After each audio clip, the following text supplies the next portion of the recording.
শ্রী ঠাকুর বলছেন এই যে দুঃখ মানুষ পায় তার কারণ হচ্ছে কিন্তু মানুষ নিজেই। আবার ঠাকুর বলছেন এই যে দুঃখ পাওয়ার কারণ তা হচ্ছে আমাদের আসক্তি। সত্যানুসরণ যে কথা আছে, জগতের যে কোনো দুঃখের কারণ, সবকিছু দুঃখের কারণ কিন্তু হচ্ছে কামিনী কাঞ্চন প্রতি আসক্তি। এই কামিনী কাঞ্চন প্রতি আসক্তি তা হচ্ছে প্রবৃত্তি, তাছাড়া আর কিছু না। শ্রী শ্রী ঠাকুর বলছেন যে মানুষ ভালোভাবে বাঁচতে চায়, আনন্দে সুখ শান্তিতে থাকতে চায়, আর এই মানুষকে জীবন মানুষের জন্য মানুষকে যদি জীবনটাকে উপভোগ করতে হয় তাহলে মানুষের প্রয়োজন আছে প্রকৃতি। লোভ যদি না থাকে, ভালো খাওয়ার যদি ইচ্ছে না থাকে, তাহলে ভালো খাওয়াটা উপভোগ করব কি করে? কাম ভাব যদি না থাকে তাহলে এই জাতি, এই যে সমাজ পরিবার, তার বৃদ্ধি হবে কি করে? তো জীবনকে উপভোগ করার জন্য প্রকৃতির আবশ্যকতা আছে। কিন্তু ঠাকুর বলছেন সমস্যাটাই তখন হয় যখন আমরা প্রকৃতির উপরে আধিপত্যটা হারিয়ে ফেলি। ঠাকুর বলছেন জীবনকে যদি উপভোগ করতে হয় তাহলে দরকার আধিপত্য, ঋষিত্ব, প্রভুত্ব, মালিক হতে হবে।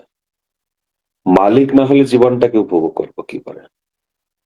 কার মালিক? এই বৃত্তি প্রবৃত্তির উপরে মালিক, এর উপরে আধিপত্য। এগুলির উপরে আধিপত্য না থাকলে এরা কিন্তু আমাদের উপরে আধিপত্য করা শুরু করবে। তো একটাই উপায় হচ্ছে যে এদের উপরে, এগুলির উপরে আধিপত্য আনতে হবে। তা যদি না হয় তাহলে এরা কিন্তু আমাদের উপরে মালিকানা বা ঈশিত্ব বা প্রভুত্ব জাহির করতে চেষ্টা করবে। তখন এ থেকে মুক্তি পাওয়া সম্ভব হবে না।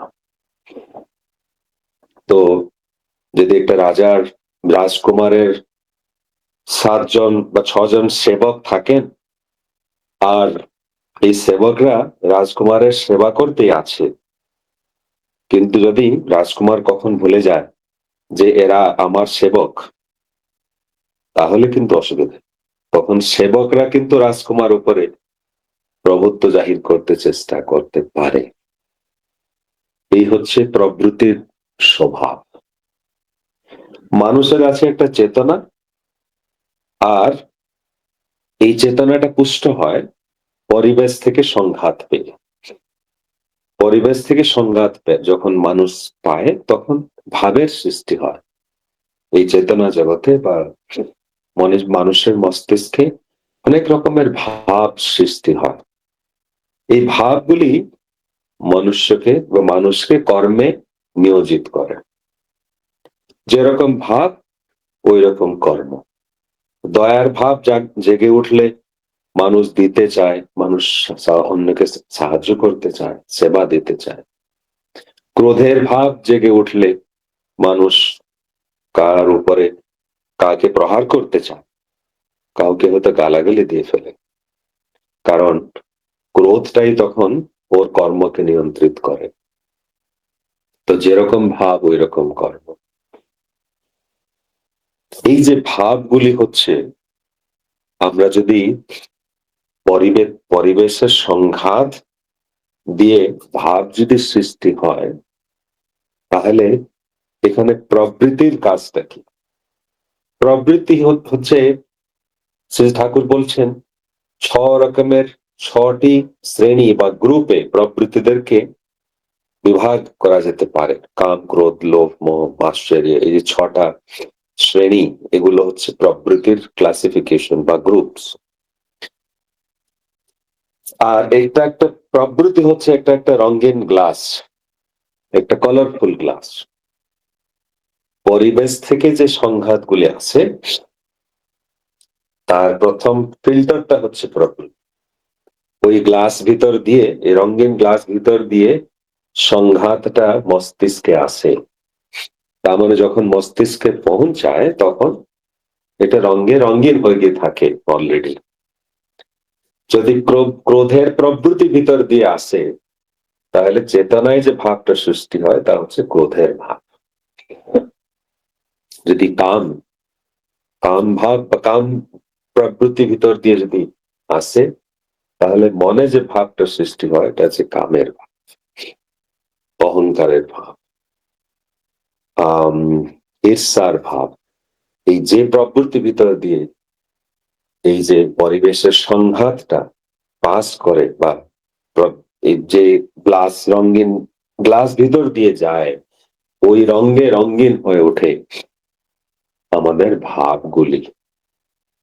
যেরকম ভাব ওই রকম কর্ম, ওই রকম কাজ। তো এটা হচ্ছে প্রবৃত্তির সমস্যা।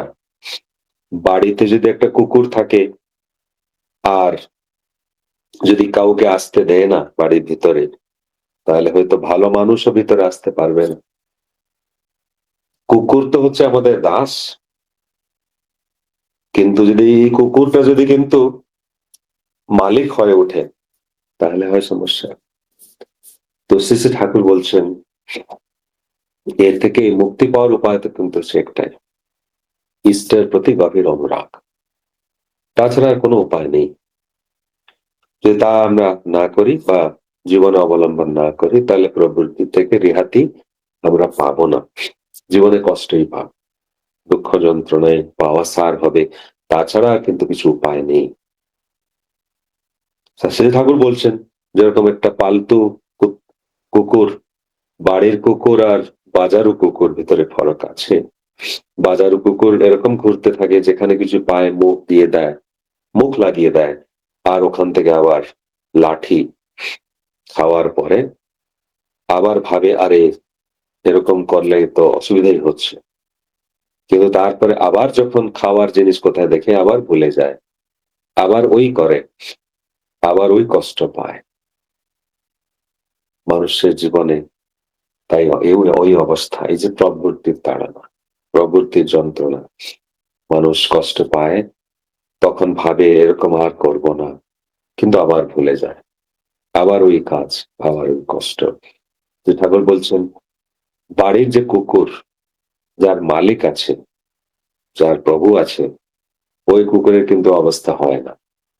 মালিক না বলা অব্দি কোথায় ও মুখ দেয় না। যখন মালিক ওর নির্দেশ পায় তখন ও খায়, তখন যা কিছু করে। তার ভিতরে কি হয়? মালিক হচ্ছে মঙ্গলময়, মালিক চায় ওর মঙ্গল, আর মালিকের ইচ্ছা পূরণ করার ভিতর দিয়ে ওরই মঙ্গল হয়। শ্রী শ্রী ঠাকুর বলছেন ইষ্ট যদি জীবনে থাকেন, তাহলে প্রবৃত্তিটা মানুষ ধরতে পারে। অনেক সময় প্রবৃত্তির কবলে কবলিত হয়েও আমরা বুঝতেই পারি না। একটা যে মানুষ যে রাগ করে খুব গালাগালি দিচ্ছে, ওকে যদি কেউ বলে তুমি রাখছো কেন, বলে না না আমি কোথায় রাখছি, আমি তো রাখছি না, আমি তো ভুলটাই ধরছি। তো মানুষ যখন প্রবৃত্তির কবলে থাকে তখন বুঝতেই পারে না যে প্রবৃত্তির অধীনে আছে বলে। শ্রী শ্রী ঠাকুর বলছেন ইষ্ট যার জীবনে আছে, ও প্রবৃত্তিটা কিন্তু বুঝতে পারে। কেন?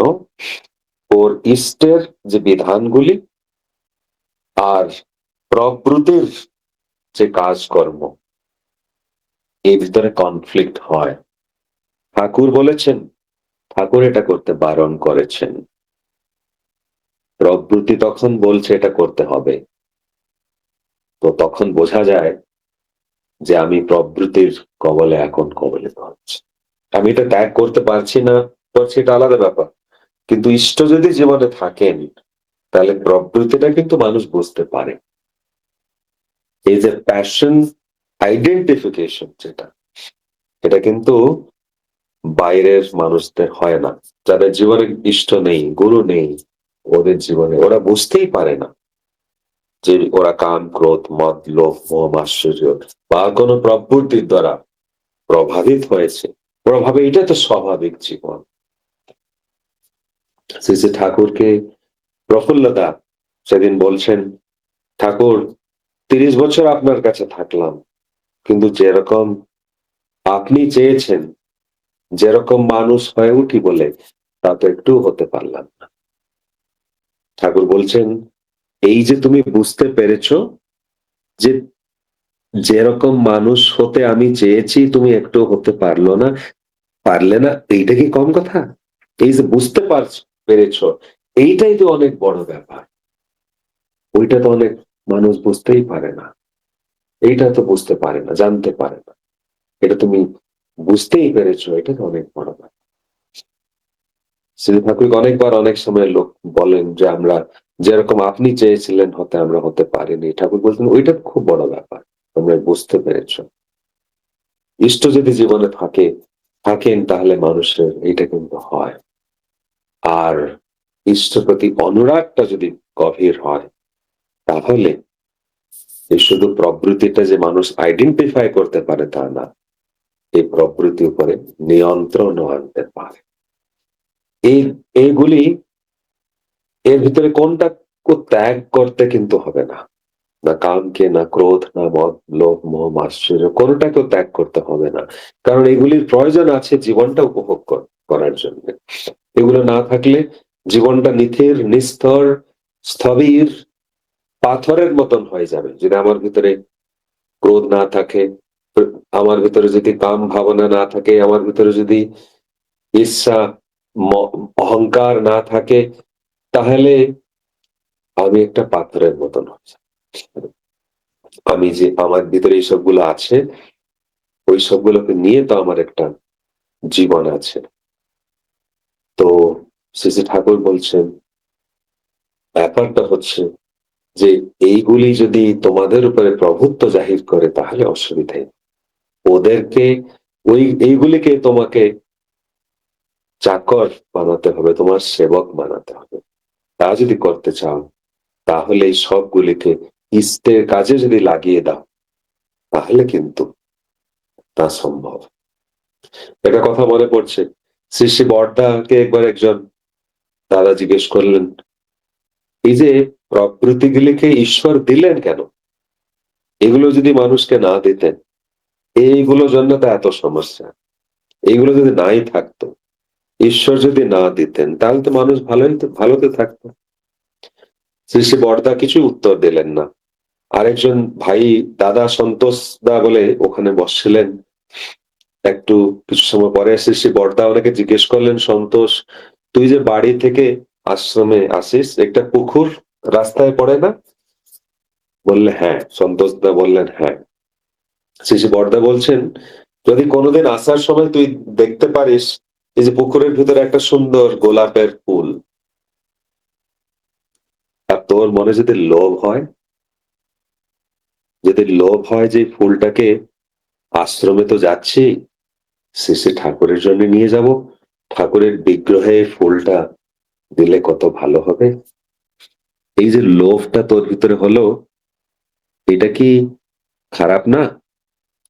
সন্তোষ ভাই বলছেন, না দাদা, এটা তো ভালো। শ্রী শ্রী ঠাকুরকে দিতে আমার মনের ভিতর তো ইচ্ছা জাগ্রত হলো।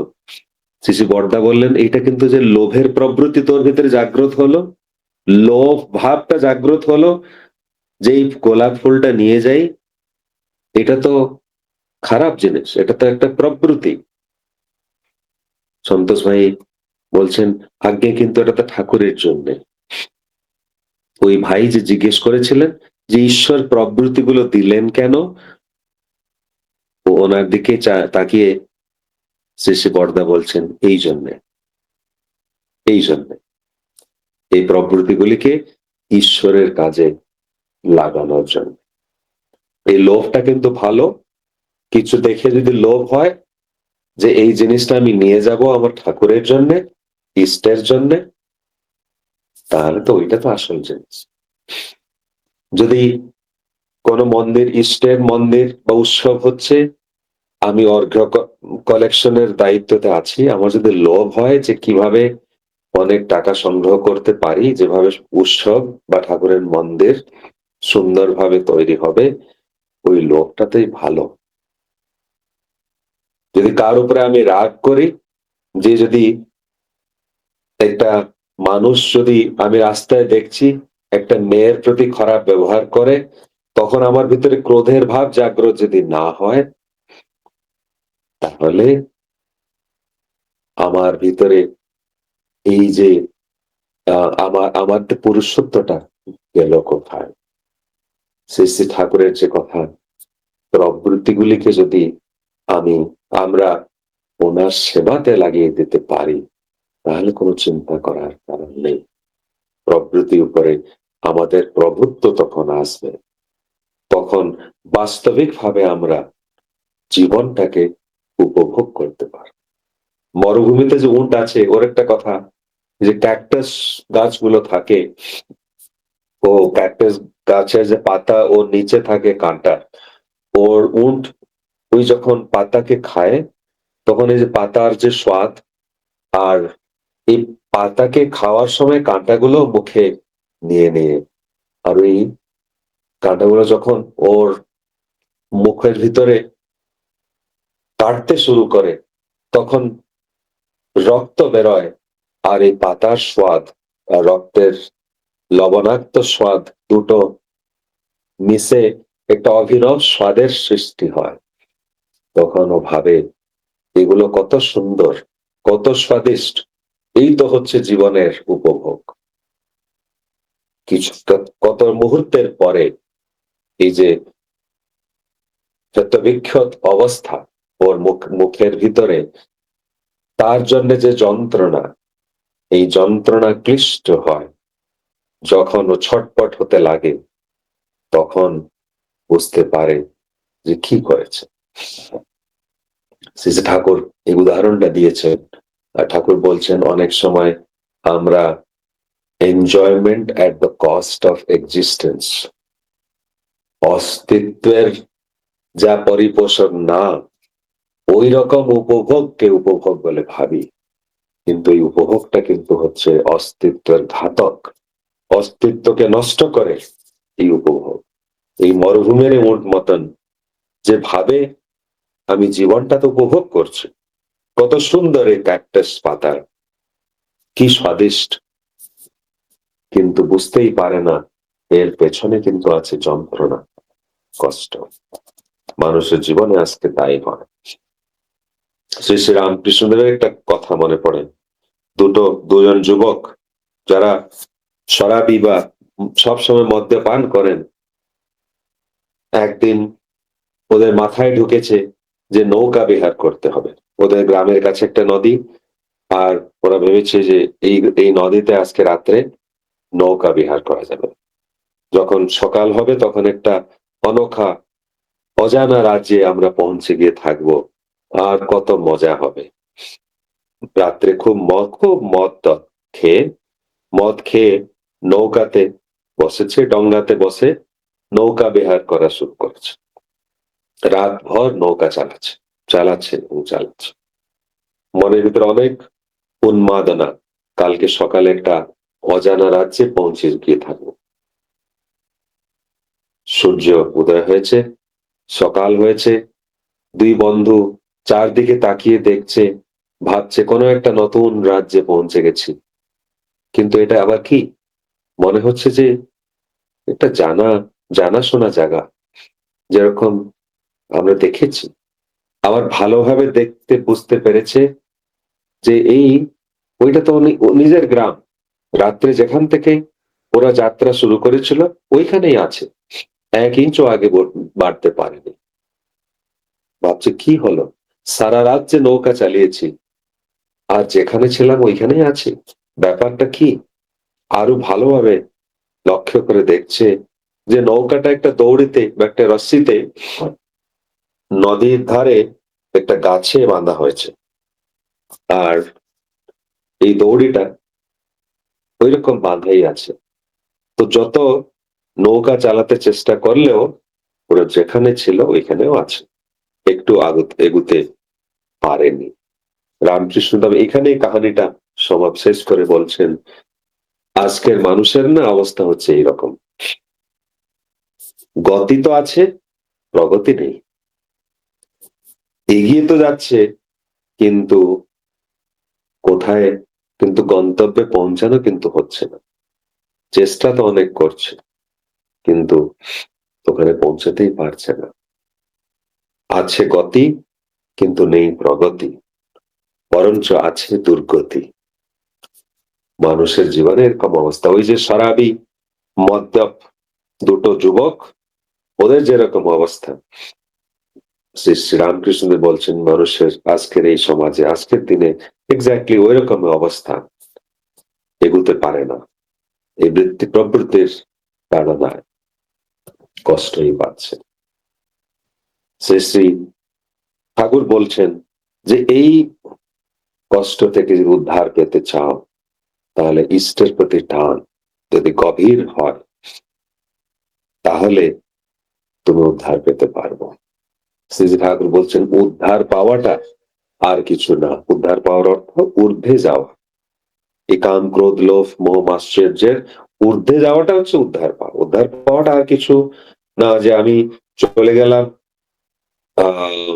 আমি স্বর্গে চলে গেলাম, আমি আমার নির্বাণ, আমি নির্বাণ পেয়ে গেলাম, মোক্ষ পেয়ে গেলাম, এসব কিন্তু উদ্ধারের ব্যাপার না। উদ্ধার হচ্ছে ঊর্ধ্বে যাওয়া, এই সবের ঊর্ধ্বে যাওয়াটা হচ্ছে উদ্ধার। মুক্তি হচ্ছে তাই এই সব থেকে মুক্তি পাওয়া হচ্ছে বাস্তবিক মুক্তি। এর থেকে, এই বৃত্তি প্রবৃত্তি থেকে যার যে মুক্তি পেতে পারে, এর উপরে যে যেতে পারে, এ হচ্ছে বাস্তবিক জীবনের মুক্তি বা উদ্ধারের অধিকারী, তাছাড়া আর কেউ না। শ্রী ঠাকুর বলছেন তাই জন্য দরকার জীবনে ইষ্টের প্রতি অনুরাগ, আচার্যের প্রতি অনুরাগ, আর ইষ্টের কাজে নিজেকে লিপ্ত রাখা, যা যা জন্যে মানুষের মাথায় এই কাম ক্রোধ মদ লোভ মাশ্চর্যের কোন, মানুষ যেরকম এই সবের কোনো আভাসও না পায়, মানুষ যদি মনে যদি এই চিন্তা না থাকে, তাহলে মানুষ এদের এর দ্বারা কবলিত হবে কি করে। সৎসঙ্গের সময় তো সীমিত, ঠাকুরের কথা কিন্তু অনন্ত এবং অসীম। আমার মাতৃভাষা বাংলা নয়, ওই জন্য একটু বলতে অসুবিধা হয়, গ্রামাটিক্যাল ভুল ত্রুটি একটু হয়েই যায়। আপনারা মানে উইথ পেশেন্স ধৈর্য ধরে আমার কথা শুনেছেন, আমাকে প্রেরণা দিয়েছেন, ওই জন্য আপনার কাছে আমি আভারী, আমি কৃতজ্ঞ। পরম পিতার রাতুল চরণে আপনাদের সবাইয়ের মঙ্গল কামনা করে প্রার্থনা করি, বন্দে পুরুষোত্তম।